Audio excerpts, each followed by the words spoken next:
Zrejme viacerí z nás si spomenú na legendárneho Radu Vacátko zo série filmov a seriálov Hriešni ľudia mesta Pražského.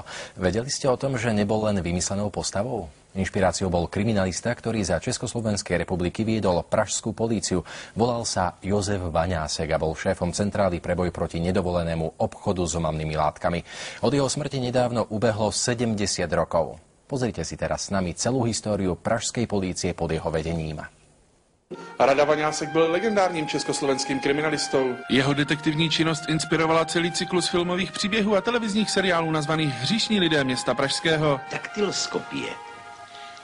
To je, panečku, věda. Nějaká věda, na tu jste krátkej. Radu Vaňáska v nich přejmenovali na Vacátka. V roce 1904 vstoupil do státních služeb a stal se CK policejním úředníkem. Herec Jaroslav Marvan podle některých pozůstalých stvárnil Radu Vaňáska alias Vacátka bravurně. Na natáčení docházel i jeden z potomků pana vládního rady. Jednou řekl herci panu Marvanovi, že vlastně, když jej slyší a když jej někdy i vidí, tak si vlastně představuje nebo vzpomíná si na svého dědečka. Takzvaná čtyřka neboli pražská mordparta se za Vaňáskova působení stala legendárním sborem, kterého se tehdejší organizovaný zločin obával.